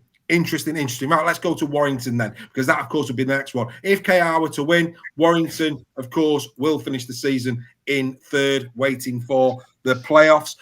This is the team. Stefan Ratchford back in the squad. Of course, no Roderick Ty. Ratchford, after that really bad injury that he sustained earlier in the campaign, he might get a game, which would be interesting. He's played actually both games against London this year, Stefan Ratchford, if memory serves me right. He certainly played one, if you remember, the one at the Cherry Red Record Stadium is where he fluffed his kick to get the all-time kicking record. So that one looms large in the mind as well. Warrington in pretty good fettle, it has to be said. Really, really good fettle, the Warrington Wolves going into this one. Of course, this is the last game for Paul Vaughan's ban. He'll be back for the first elimination playoff, if that's what it is for Warrington, of course.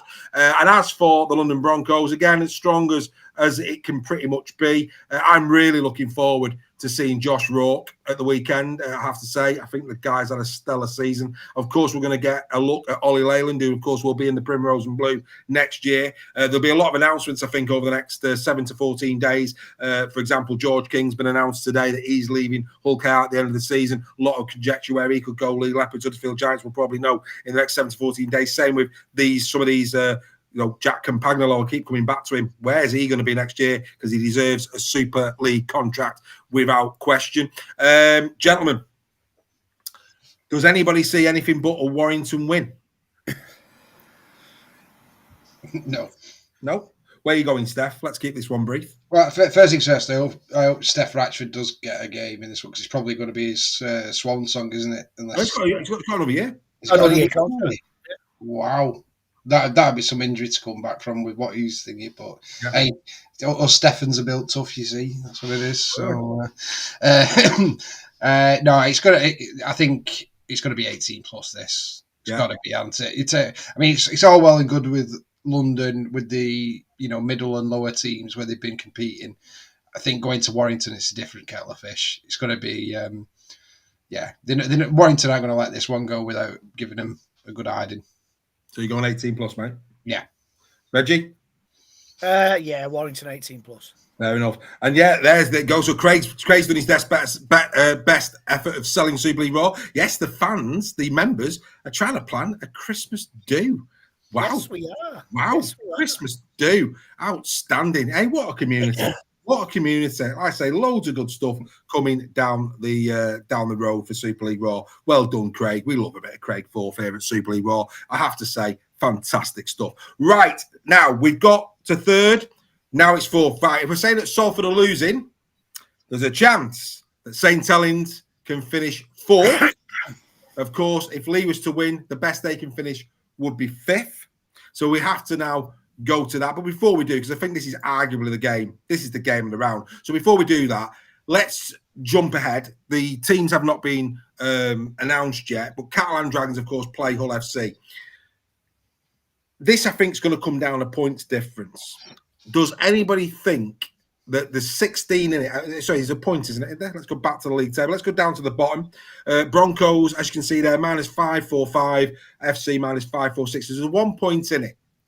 Does anybody think that London can keep the margin of defeat lower than FC can against Catalan? Because I think we're all going to probably go Catalan. Does anybody think that FC... that Catalan can put a bigger number on FC than Warrington will on London? Greg will come to you on that. It depends whether Warrington take the foot off the gas against London. And they could very well do. Watch out for Derek Beaumont in the Warrington changing room at half-time, ladies and gentlemen, with a few £20 notes is what you're basically saying. No, it's unlikely. It's unlikely. I think London will finish bottom. Dear. It'd be a shame because they don't deserve to, do they? It's an absolute travesty, mate. Yeah. You know, if IMG are going on stadiums and facilities, then London should be in above other teams in Super League. Let's not say who they are. Because it's 3 years, though, isn't it? That's the problem. Well, yeah, that is the problem, yeah. Yeah, I mean, and again, I think you can tell by the way we're talking, we're devastated for London. Devastated for them. You know, they've been a breath of fresh air. But again, for me personally, next season's the wrong time for London to be in Super League. One point on London, Dave, and I think we need to make this point because it's very valid. The London owner chose not to invest this year because he knew they were going to be relegated. Yeah. So that's something that, as much sympathy as we've got for them, we also need to remember that they made that call. The chairman made that call at the beginning of the season, and now they're using it to say we shouldn't be because we're not going to finish bottom or whatever the thing is. They made a decision. They could have had a very competitive side. They could have spent double what they've spent this season, and they decided not to because they knew they were going down. So that's something I've not heard anybody actually make an argument for yet. It's a great argument, and let's be fair, I think we'd all agree it was the right thing for London to do. For me, absolutely. Yeah. Here's the thing now, for these people who are saying that, and again, Derek included, that London should stay up, the team's been decimated. Yeah. So really, I think this is a 2-year discussion now. It'd be wrong for London to be given that shot next year because, quite frankly, the team has been completely and utterly decimated, and it's going to take them 12 months to rebuild it. So for me, more than that, Dave. I think it depends on the ins and the outs. But I think if London knew that they're going to be back in the Super League in 2026, that gives them 12 months to prepare, to try and build a squad. And I think we'd all agree that they need dispensation for 3 years to give them that chance to build. But because of the financial losses that we've seen, and because it's of distribution, it ain't going to happen. It's certainly not going to happen in the short term. However, if the NRL buy Super League, then it could happen. So please, God. So let's get into the predictions for this one, and then we'll get into the juicy one. Catalan against London. Greg, where are you going? Catalan against London? Sorry, Catalan against Hull FC. Sorry. It's at Hull, isn't it? Yeah, it is. Catalan 18. Catalan 9-17. I think Hull will have to put up a performance, and Catalan aren't brilliant at this moment in time. Right. They scraped past London. They were lucky to win that when I watched the game back, and I think, it's a close game. Catalan 9-17. And Steph, Yeah, I think a lot will depend on the Wire London result. Yeah. To be honest with you, because Yeah. this is the day after. Yeah, it is. So obviously, if London have got a good hiding at Warrington, then pressure's really off FC a little bit. If it's close between Warrington and London, which I don't see it being, but if it is, then Hull FC are going to have to step up to keep that off the bottom. So it's a really interesting one. But I think I'm with Reggie. I think it's going to be Catalan 9-17. Right, I'm going Catalan 18 plus. So Schofield, so's the fans forum, and Joel's going 19. Callum's asking me why would Hull have to put performance in? Go for it, mate. For pride. Yeah, I think for pride. They've been embarrassed in front of their home fans a lot of times this season. I would. Pride in the shirt, pride in the badge. That's what? They have to put performance in. You know what, though, Greg? Last week, and I was pretty, I think Simon Griggs has had a poison trellis, and I said it on Final Whistle as well. Yeah, I thought he surrendered the game before it even kicked off last week in his pre-match press conference. As a Hull FC fan, Callum, I'm really disappointed to see that that's gone to the stands as well. Because, come on, you deserve a win. You deserve better than what you got at the weekend. I mean, if there was to deliver, and especially Myler's note to the fans, if you perform poorly against Catalan, let's be fair, their attack hasn't been great this year. If they put 50 past you, mate, then it makes Richie Myler's statement even more laughable. Because I agree with you, Greg. Where's the pride, mate? The thing is one game at the end of the season enough to restore pride at the moment? Well, no, it's not, but it's a step in the right direction, isn't it? There's a couple of people saying it's too late for pride, etc. At the end of the day, these are professional rugby league players. Let's put it this way: I would hope, for the sake of the Hull fans, I would hope they would want to put some pride back into that jersey, because Hull is a great club. It's got tradition, it's got history, it's a wonderful rugby league club, and I hope that they do want to put the pride back in that badge for those long-suffering Hull fans. I really do. So I'll put it that way. Yeah, I agree. I agree wholeheartedly. Right. Into the chat, pretty much everybody going the way of the Catalan Dragons. I mean, Alex David is saying, what's Alex saying? I think I saw him say something there. Well, it's gone. Oh yeah, wooden spoon 2024.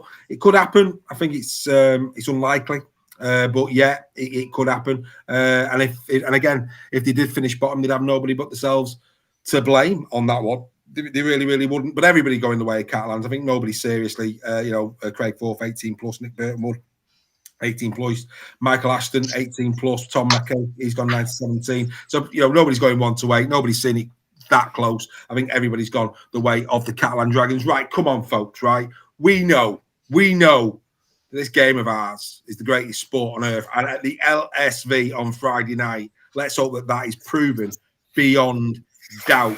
This one has got everything going for it. This is playoff rugby league a week early. It should be that level of intensity. It should be that good. We have got superstar players on the field. The fact that we've got Mark Percival back for Saints, who arguably is one of the greatest of all time in Super League. He'll be on the park. Benison back in with a hat trick, of course, last week. Johnny Lomax, Wellesby back at fullback. They've got the pack back. The likes of Daz Clark, etc. Then on the other side, the pack to be fair, Pape could be back on this. I'll let Steph give us a bit of an update on that if he thinks that'll happen or not in a moment. We've got quality, the emergence of your Myler Handler, who, let's be fair, is going to grace rugby league fields in this country for many years to come. There's lots to be excited about. I'm getting excited as well because we've had even more people do the QR code. So come on, who's going to be that third member? I'm getting giddy over here. Who's it going to be? Who's going to be joining us? But yeah, this is one to get excited about. This has got everything going for it. Quality rugby league players, Makinson as well on the wings, Charlie. I mean, everybody's where's the talk about Josh Charlie, where the all-time rugby league try-scoring record's concerned? It's all been about Ryan Hall. And look at where Josh Charlie suddenly finds himself. I think he's one off Maguire now, and he's absolutely all over it, is Joshua Charlie. So that's going to be interesting to see. And, of course, we've got squads. Let's go into the squads. Let's have a quick look at the squads. As you see, there's the man himself, Mr. Edwin Ipape, great player, as we all know. Great squad for the Leigh Leopards. It's pretty much as strong as I think it could be. Steph, I can't see anybody Yeah, no, Glaringly full missing. strength. Full strength. For you, good. And right whilst we've got the graphic up, Pape, confident he'll play? Well, yeah, Lamb said he was, so he could have played last week apparently at a push if we needed him to. So he should be in this week. Fair enough. Now we go to the Saints squad. We saw last week. Now, was it because Saints were that good, or was it because Castleford were that bad? We're going to find out. Now, I said in Final Whistle, and I've said many, many times, do I believe Wellesby, Percival, Dodd, Clark, Bell, etc., etc.? Is it possible that all of these are 100% fit in one go? I don't think it is. I really, really don't. And even Paul Wellens himself in his pre-match press conference, which we will be sharing on our social media pages tomorrow for you if you haven't already seen it, he actually says, he almost hints at the fact that this is a calculated risk. Why would they not? You know, at the end of the last week against Castleford, they had to win. What did they have to lose? They may as well have risked a few players, and they did. They brought Wellesby off again just before the end of the game. They're not going to be able to do that against the Leigh Leopards. This is going to be playoff rugby league intensity against the side that's had its own injury problems this season. They're behind them. They're more match sharp than a lot of these players that Saints have come back. We're going to find out a lot about Saints. We know that Saints are going to finish in the 6th. They have to finish in the 6th. It's just not going to happen any other way. But we're going to find out where Saints are at, for me, in this game. Are these players fully fit? And if they're not, I think it's heart in the mouth time for some St. Helens fans, because some of these players could, because like I said, they're going to be in the playoffs, but could some of these injuries be tweaked during the course of the game if they are not fully fit? It's going to be fascinating. It really is going to be fascinating. Greg, I'm going to come to you. What a game a week outside the playoffs. This is going to be great. I know. This is so difficult to call. It really is. Saints have done a Leeds. Suddenly all their players are back. Fit, healthy. Yeah, good counsel. Healthy. It's what Leeds used to do. You know, I think Saints are guaranteed top 6. Yeah, 100%. They'll either finish 4th or they'll finish 6th. Yeah. What's the worst Leigh can do if they lose? They're out. They're gone.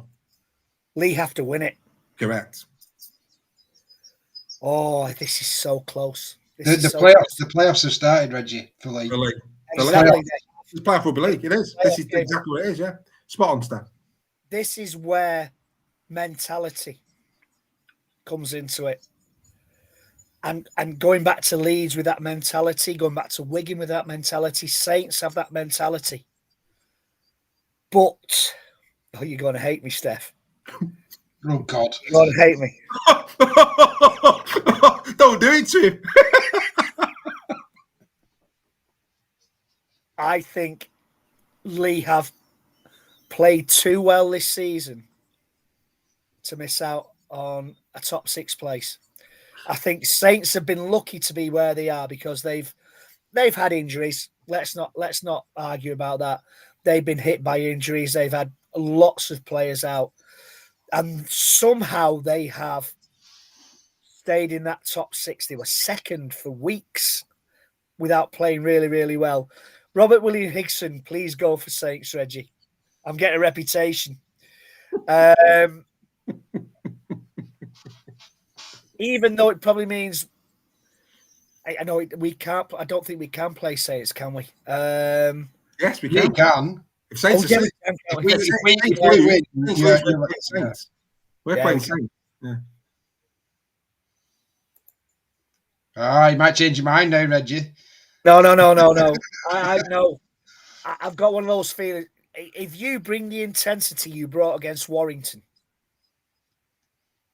and you bring against Wigan every game, win or lose, at home or away, in that stadium, you'll win it. And I've gone 1-8, Leigh. Oh, Nicola Burtonwood. Oh, she's now crying. Look at that. Do you know what Super League Raw? I'm on holiday that week. Right. Well, I mean, I tell you what, I wouldn't want to be you at the Leigh Sports Village next year if Leigh don't win this one.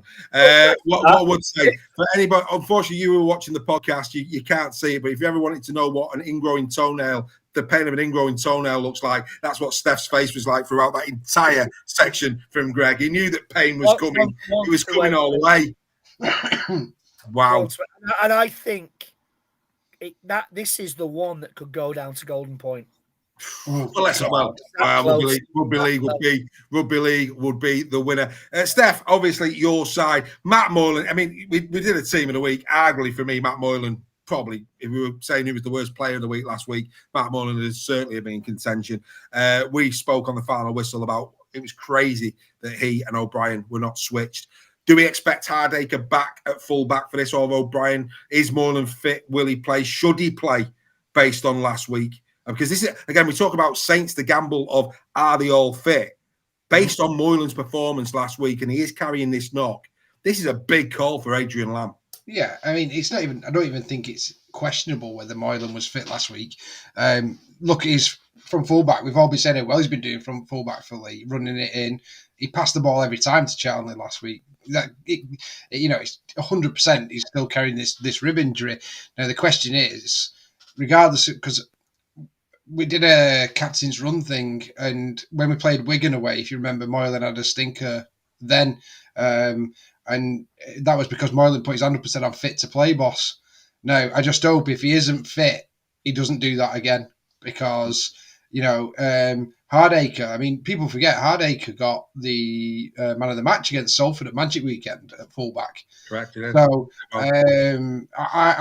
if Moylan's not right 100%, I would put Hardacre at fullback, and I'd let Moylan have a week off.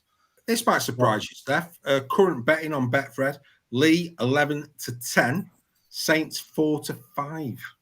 So, Saints favourite. Now, when you consider the seasons and recent form, that's a surprise.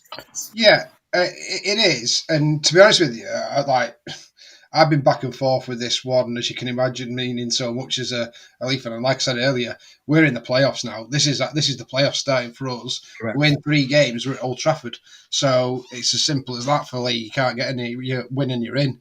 But the only thing I keep coming back to is that semi-final at Warrington, and everybody thought that it's the mighty Saints. They've got the big game experience. They've got everything that would point in Saints' direction. Well, I'd argue Leigh have probably got a bit of big game experience now. With that semi-final, we're winning the Challenge Cup. So I was going to go. My head was telling me the Saints were going to beat us 1-8. But I think we're going to beat them 9-17. Fair play. And you have to. You really do. Gary Schofield, he sees it Leigh 1-8. Joel sees it Leigh 9-17. Fans form have gone Saints 9-17. I'm going Leigh 9-17. I just think Leigh. I think they're more game sharp. I mean, the only concern I've got for Leigh, to do what they have done, are they running out of steam? Yeah. From an emotional perspective, because it's been do or die now for 10 weeks. I mean, you talk about playoff peaking at the right time. Leigh's peaked. They've had to peak. It's been playoffs for Leigh, really, since round 16. Exactly. So that's the concern. And I think against Hull KR, we didn't see an awful lot from Leigh. They might have been in the grind at stages.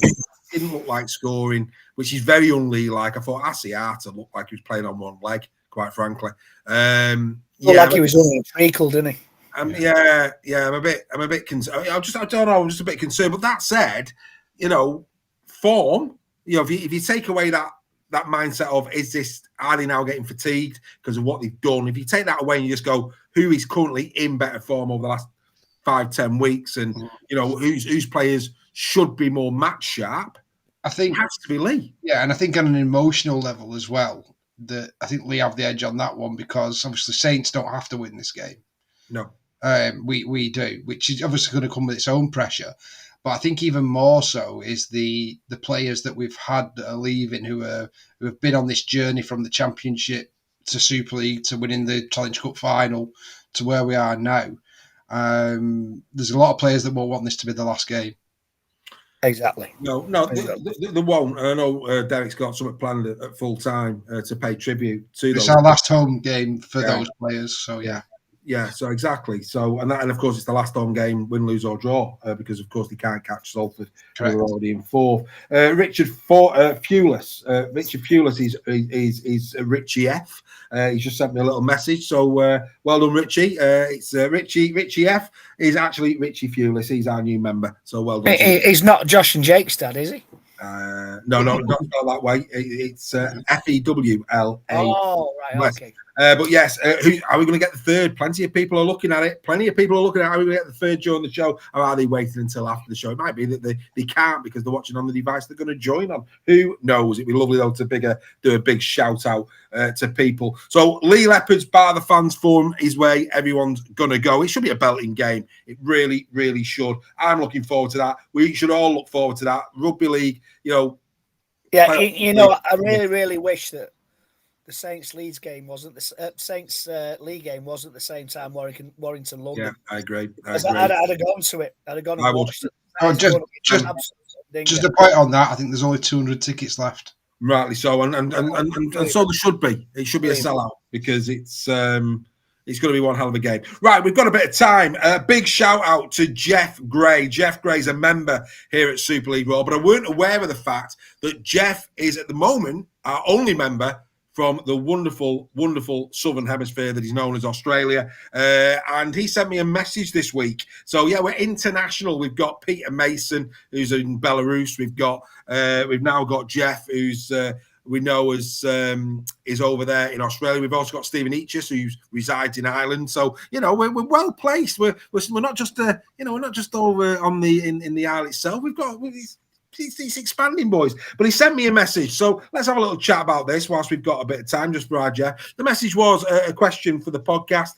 There seems to be a lot of NRL players transferring to Super League clubs. The list that he got is Sinney, Kotrick, Whitehead, Keary, Pangai Jr., Burgess, Wolford, Rapana, Caesar, Warrea Hargreaves, David Armstrong, Tristan Saylor, Kyle Felt, Lewis Murphy, to name but a few. How excited are you about these guys? Some will be sorely missed in Australia, while some we will be happy to see the back of. Thanks. Love the show, Jeff. So there are, Jeff. I said I would read that out. It's great to have you with us. Oh, yeah, Craig Forth, the Super League Raw World Tour. Hey, having a bit of that. The memberships have just gone up, ladies and gentlemen. But yeah, that would be marvellous, wouldn't it? Within that list, there are concerns that some of these players over the hill coming for a payday. And I mean this with all due respect. The likes of Warrea Hargreaves, the Rapana, the best years are behind them. We know that they've been incredible rugby league players in their career. I'm not as excited about them type of guys because I don't think the best is in front of them. If referees are predicting things as they will next season, Warrea Hargreaves will be sat down more than he plays. Yeah, that's the concern. It's not because he's a dirty player. He's a player that plays on the edge and he pushes it. And in Australia, you get away with pushing it. Over here, you don't. Simple as that. So I can see him spend a lot of time on the bench. It's almost a Josh Maguire, isn't it? He's that type of temperament, isn't he? Yeah. I'm more excited about the young, the next Kai O'Donnell, the next Tom Amone. So when you look at Armstrong coming in at Leigh and the hooker who Huddersfield have signed, is it what's his name? You asked me this at the weekend. Yeah. We will be doing a full preview of the squads. I'm sure one of the Giants fans will put it in. He's the new hooker Giants have signed, who's only a young lad, I think 27, something like that. So them type of players are the ones I'm more excited about. But we'll see. You see there, Tom Mack saying about JWH, could that money have been spent better? I go back to Lewis Murphy. I'm quite excited about Lewis Murphy coming back. Like I said, I am. His injury, if he can stay injury free, he's going to be absolutely amazing. Zach Wolford, yeah. But Lewis Murphy showed enough quality in 22 that if he can replicate that for Saints, that could be a very handsome little pickup. I think Tristan Saylor, that's going to be an interesting one. Leigh Target, obviously we were waiting for him before Armstrong, so But even the likes of Elliot Whitehead, Tommy Burgess, you just think. I mean, I think I don't know how many years Burgess has got. Has he got 2? I think he might be all right next year, but I don't know. I don't know if I'd have brought him in. I think Tom Burgess is still a player. Yeah, when you consider he's still ripped it up in the NRL this year, and it is a little. Is he not George? No, Tom Burgess. Tom Burgess. George was the one. If you remember, George was the one that Wigan signed, and when he came over, he put a couple of pounds on. Right.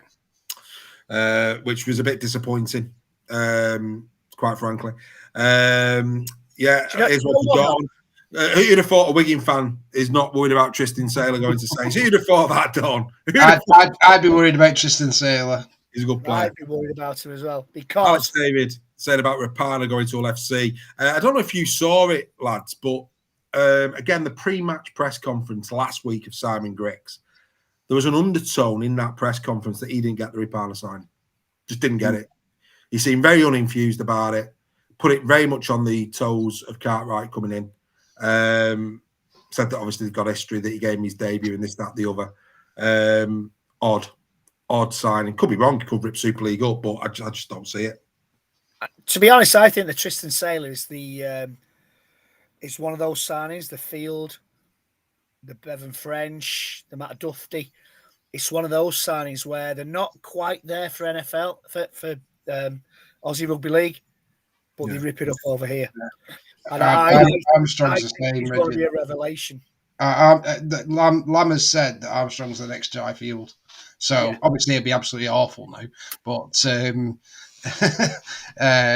but no, I think those two, because obviously I've researched them quite a bit, obviously with having Leigh interest, and both those two seem like players to me. So fair enough. Guys, if you've got a question, get it in the chat. We have got a couple of minutes left of the show, so if you can think of a good question, get it in the chat, and we will have a look at that one for you.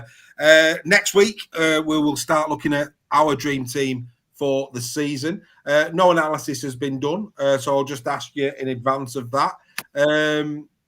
3 players, Steph. If you had to pick 3 players now, just off the top of your head, that you've been impressed with in 2024, that you would expect to be in our dream team, your dream team.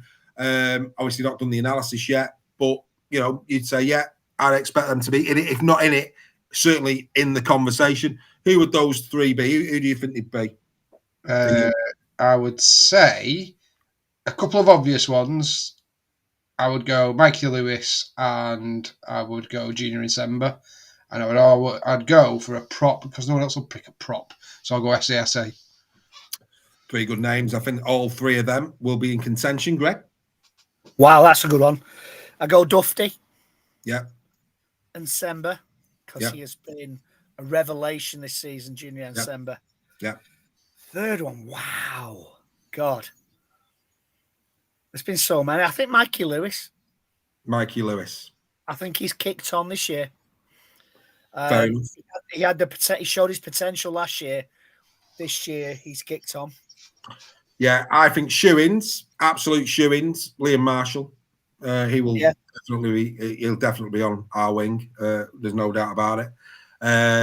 I think I think Petter Hickey is probably in with a shout at centre, and also probably where am I going to go? We'll go loose forward. I think Elliot Minchella. I'd be surprised if Minchella didn't come out on top at loose forward. I do think Morgan Knowles might run him close statistically, but obviously it's not just going to be statistics. It's also going to be the feel of the player in the season. I think statistics will back up a decision. I think Minchella has been the standout loose forward.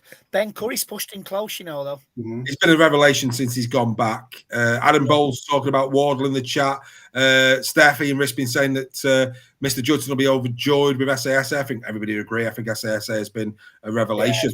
I think the only Leigh player that could potentially be in contention is Kai O'Donnell. Good shout. Peter Mason, Lewis, and Nsemba and Ellis. I don't think Ellis has been good, Pete. He's probably, I think he'd make a short list of 3 maybe. What we might do this week as we get into it, we might do We might do it in 2 blocks. We might do 1 to 7 and then finish the forwards off the week after. Keep an eye on the social media pages, because as I build up the contenders and the winners, just to get the debate going, we'll put the contenders on the Facebook page for you to have a little debate over the pros and the cons prior to the announcement on Super League Raw Weekly. Right, what else have we got in here? Should the League Leaders Shield deserve to go straight to the grand final and playoffs be decided with who joins them? That's Craig Forth's question. We'll put that on the screen. I'll go first just for a change. I think that would give them a disadvantage because they'd be sat down for 2 weeks. So I actually think that, you know, and again, we'll probably have this debate next week. I think scrap the grand final before you do that. Just make it the league leaders win everything. Yeah, I just think there's a massive you'd be very, very cold, wouldn't you? Oh. 2 weeks sat down. Well, you see what happens to the teams that lose a week. Never mind 2 weeks. Yeah. Absolutely. I'm with Steph.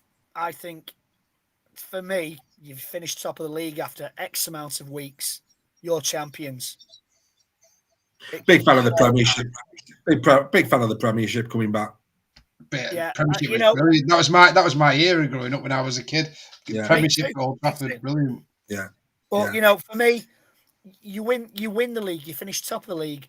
You are the champions. And I'm not saying that because I'm a Warrington fan and we haven't won it for a million years. Huddersfield finished top. Hull, Castleford. You know, teams have finished top, and because they haven't got that mentality that the Wigans, the Saints, the Leeds, the Bradfords back in the day have got the winning mentality, they fell short in semi-finals and finals.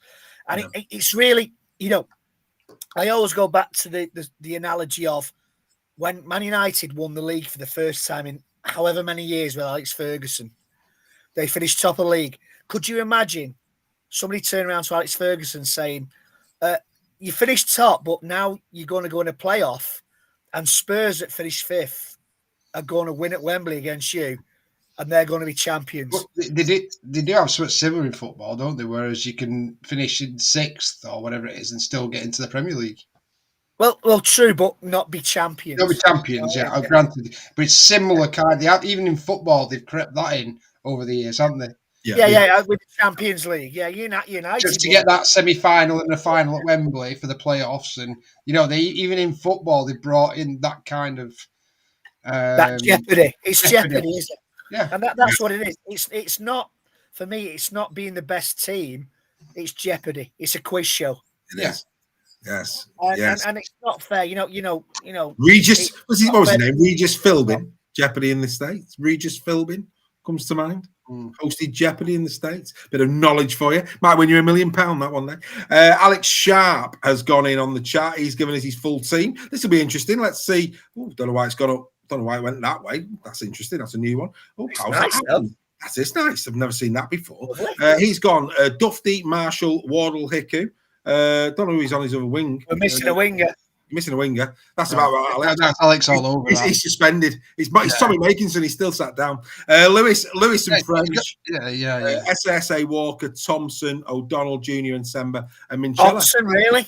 It's because Fossey too. Luke Thompson, mate. Again, statistically, minutes played and statistically, he's been good, but he's not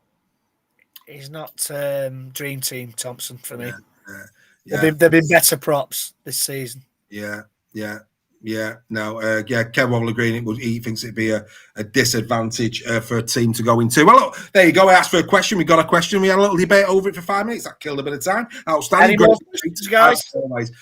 We haven't got time. We're at that point of the show where we're going to have to wrap this one up for another week. But hey, you know, there will be time for questions over the coming weeks because, of course, it's playoff rugby league, so there's not many games to talk about in terms of the week that has gone, and of course, there'll only be 2 games to preview going forward. So there's more chance there for Q&A. Don't forget where we started this show. Consider becoming a member at Super League Raw. Loads of good stuff on the way. Quiz night will be happening between now and the grand final in the next few weeks. That will be exclusive for members in terms of the prize. Somebody will win a ticket to join us at the grand final. That is one not to be missed. So make sure you're a part of the quiz. We've given tickets away all year, ladies and gentlemen. Make sure you're a part of that going forward.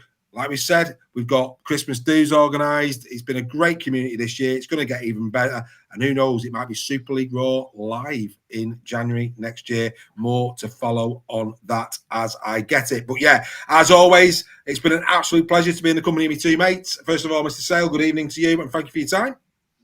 Enjoyed it. And if you can, get down to the Leeds Sports Village on Friday night.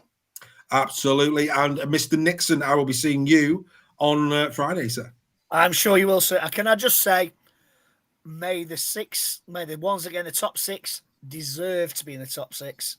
Absolutely. And we'll all see you next week. And for those of you who've done the QR code, please do get over to Patreon right now. Check out the memberships, and we hope to be able to announce you as new members this time next week. We go out as we always do here on Super League Raw. We're going to pay tribute to the players who are the top performers after 26 rounds. Some of these I think have already been done and dusted. Here they come, and we'll see you next week for more Super League Raw Weekly. And don't forget the final whistle for round number 25. That's available now, and the final whistle for 26. And the final whistle for round number 27 will be available for you to download on Monday when the Team Talk members join us as always on a Sunday to discuss what will be a very eventful weekend of rugby league. Bye for now, folks.